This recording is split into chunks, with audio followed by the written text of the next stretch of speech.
ওম নমো ভগবতে বাসুদেবায়। জয় শ্রীকৃষ্ণ। রাধে রাধে। বন্ধুরা, বাড়িতে যদি কখনো ব্যাঙ ঢুকে যায় তাহলে আপাত দৃষ্টিতে এই ঘটনাটিকে আমরা সাধারণ বিষয় বলেই মনে করে থাকি, কিন্তু আপনি কি জানেন যে বাড়িতে এই ব্যাঙ ঢোকার মধ্যে দিয়ে এক গভীর তাৎপর্য লুকিয়ে রয়েছে? আমাদের মনে হতে পারে যে ঝড় জলের রাতে বাড়িতে ব্যাঙ আসা একটি স্বাভাবিক বিষয়, কিন্তু প্রাচীন পুরাণ ও নিমিত্ত শাস্ত্র মতে ব্যাঙের এই অপ্রত্যাশিত আগমন আমাদের জীবনে বয়ে আনতে পারে বড় কোনো পরিবর্তন, যেটি হতে পারে একদিকে কোনো শুভ সূচনা, যেমন ধরুন অপ্রত্যাশিত আর্থিক লাভ, নতুন সুযোগের আগমন, অথবা এই বিষয়টি বড় কোনো আগত বিপদের পূর্বাভাসও হতে পারে। তাই বাড়িতে ব্যাঙ দেখলে অবশ্যই সচেতন থাকুন। একটি সাধারণ ঘটনা বলে এড়িয়ে যাবেন না। হয়তো রান্নাঘরের কোনো কোণে, বারান্দায়, পুজো ঘরে কিংবা একেবারে আপনার বসার ঘরের মেঝেতে এই ব্যাঙের উপস্থিতি লক্ষ্য করা যেতে পারে। নিরীহ এই ছোট্ট প্রাণী কি আমাদের কোনো জীবনের গতিপথের ইঙ্গিত দিতে পারে, তা আজ এই ভিডিওর মাধ্যমে আপনাদের সামনে ব্যক্ত করব। এই ভিডিওর মাধ্যমে এক নতুন দৃষ্টিভঙ্গিতে আপনি বিষয়টি দেখতে সক্ষম হবেন।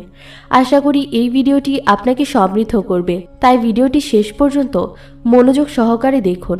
দেখার পর যদি কোনোরূপ প্রশ্ন বা মতামত থাকে তাহলে তা কমেন্ট বক্সে অবশ্যই জানাবেন। নমস্কার বন্ধুরা, বৈদিক বার্তার নতুন একটি পর্বে আপনাদের সকলকে স্বাগত জানাই। আশা করছি আপনারা ভগবানের কৃপায় সকলেই খুব ভালো আছেন এবং সুস্থ আছেন।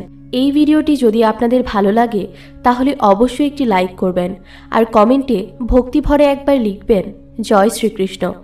যদি আমাদের চ্যানেলে আপনি নতুন দর্শক হয়ে থাকেন তাহলে চ্যানেলটিকে দয়া করে সাবস্ক্রাইব করে পাশে থাকা নোটিফিকেশন বেলটি অন করে রাখবেন, যাতে আমরা যখন নতুন ভিডিও আপলোড করি সেই ভিডিওর নোটিফিকেশন যেন আপনি পেয়ে যান।